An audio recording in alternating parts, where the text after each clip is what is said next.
Good morning, student. Welcome to all of you in the home mentoring session from DSD Vidya School.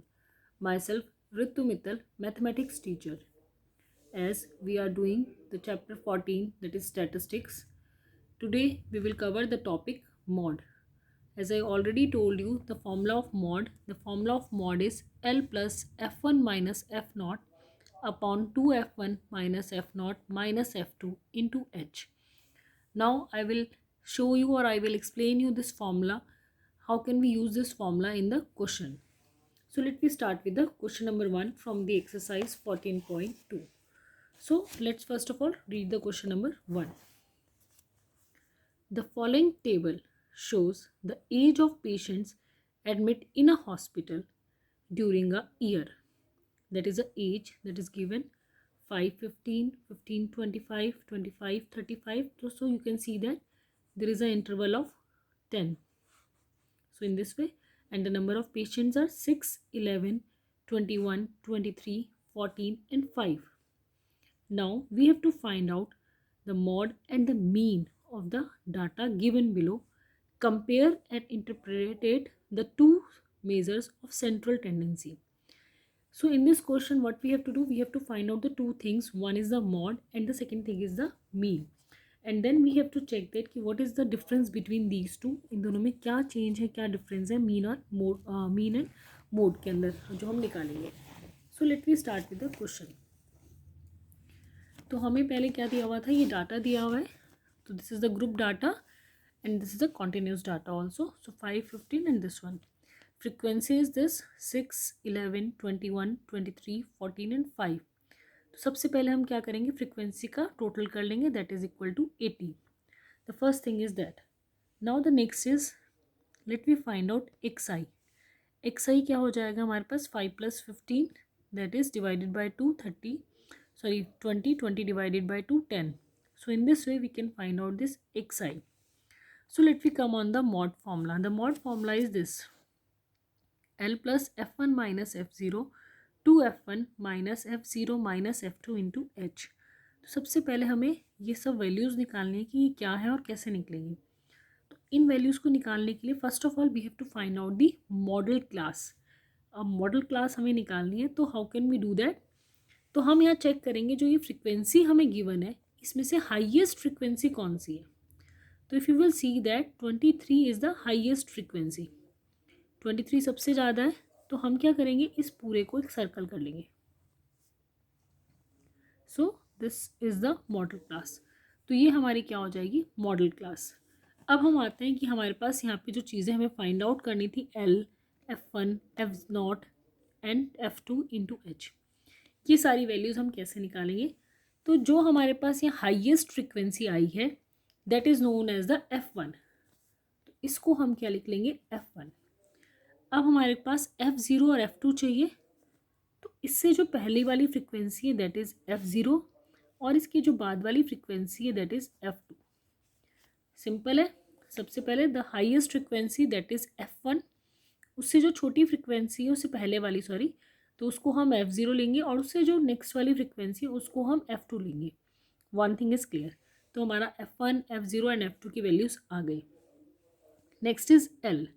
ये हमारी model class है. इसमें जो L होगा lowest, तो यहाँ पे लोअर वाली कौन सी टर्म है, लोअर लिमिट दैट इज़ 35.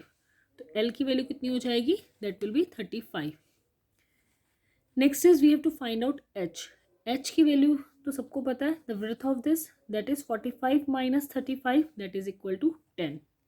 अब नेक्स्ट काम क्या करना है, सारी वैल्यूज़ हमारे पास आ गई. Now we have to put down all the values in the formula. तो हमने ये सारी वैल्यूज़ फॉर्मूला में पुट कर दी. ये F1 की वैल्यू है, ये F0 की वैल्यू है, 2 into F1 minus F0 minus F2. L that is 35 and H that is 10. In this way we put down all the values. Values put करने के बाद हमने इसको सॉल्व किया and after solving that we get the result 35.8 years. ठीक है, this is the mod. ये हमारा मॉड आ गया. Next is we have to find out the mean. Mean में मैंने ये फॉर्मूला अप्लाई किया, A plus sigma F I D I upon sigma F I. ये मैं ऑलरेडी आपको लास्ट वीडियो में बता चुकी हूँ कि how can we find out the mean. तो हमने मीन के लिए फॉर्मूला अप्लाई किया and this is the table for the mean.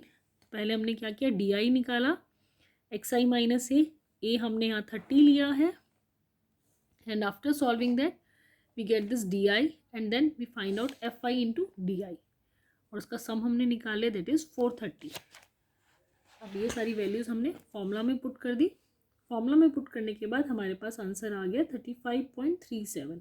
सो इन दोनों के बीच में अगर हम डिफरेंस देखें तो पॉइंट्स का डिफरेंस है, that is not major difference. So in this way we can compare the other things.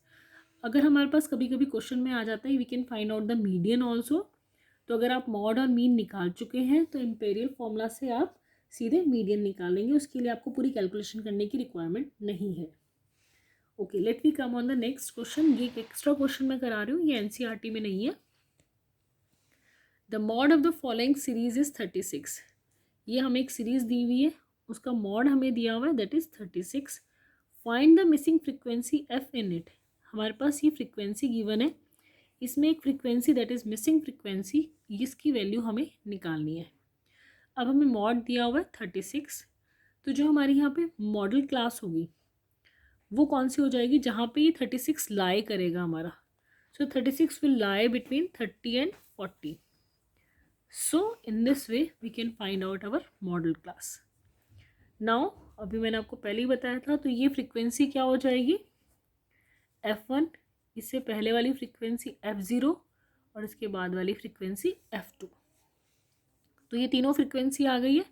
Next, what is the value of L, that will be lower limit, that is 30, and what is the value of h, the difference between the class interval, that will be 10. So हमारे पास सारी values आ गई है। now let me put down the value in the formula।